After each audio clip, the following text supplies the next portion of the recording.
Hi everyone, for tonight's Nightcap and review, I'm having an adult beverage, and tonight I'll be discussing Their Will Undone by R.J. Valldeperas. I think I got that correct. If I didn't, I do apologize. I did receive this as an ARC from NetGalley, and of course I'm giving my honest opinion. Here are the highlights.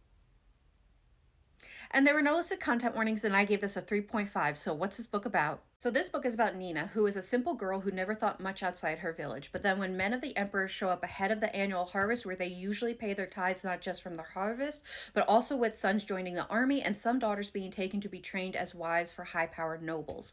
When they show up, Nina volunteers herself to go as long as they leave her sisters behind, never realizing that they were there for her. She is then thrown in a gilded cage where she is to be broken into the perfect wife. But before the training can truly begin, a lieutenant named Kazakh from the emperor shows up wanting to take her to the capital as she has been selected as the emperor's next wife, something she really doesn't want. Now, for Kazakh, he is just looking to complete his mission, earn a command, and prove his worth to his father. But Nina is not what he expected. As they travel together, their wary partnership is complicated by a growing desire between the two of them, as well as the power that is pulsating beneath Nina's skin, a power that an empire would kill to control. So what are my thoughts? Again, I'm giving this a 3.5. Now, I want to remind everyone reading is subjective and not every book is for a reader, and this just may not have been the book for me, but if it sounds like something you're interested in, I strongly encourage you to give it a try for yourself, and I hope you love it. I also want to say this book is being marketed to a YA audience, and I do believe it is appropriate for that audience. Now, I just want to say this book is just okay for me.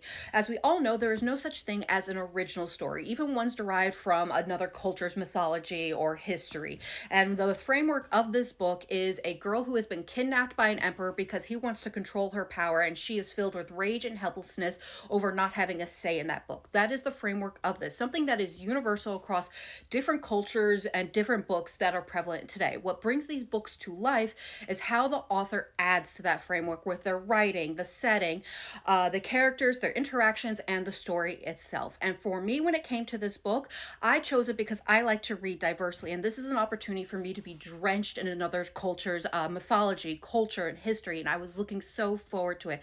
And for me, I was not drenched. I got a light dusting, sprinkling, in my opinion. We did get a lot more of this culture, in my opinion, towards the last 20%, which was my favorite. But the first half, so many of the passages were too generic that they actually could have been in different cultures' books and still have worked in there. And I was just wanting more of that presence. And like I said, the last 20% was my favorite part because of that, but the first part was just so generic that it made the whole book as a whole not really stand out for me. Next being for me is that the characters didn't really have any chemistry. One part being that for me, the romance was a little too rushed and unbelievable even for an insta-love situation.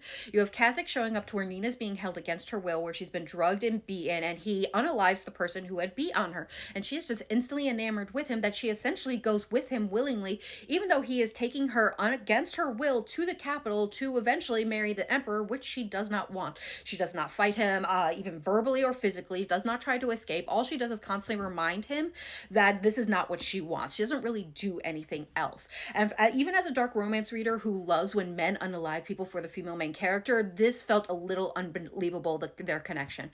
The next being that for me, Kazakh, our male main character, is just so blah. This is a man with serious daddy issues who only cares about his oath of loyalty to the emperor, an emperor who he saw unalive his older brother over the newly dead or soon to be dead body of the previous emperor. But because this is the current emperor, he must have been chosen by the gods, and it is an honor to follow him.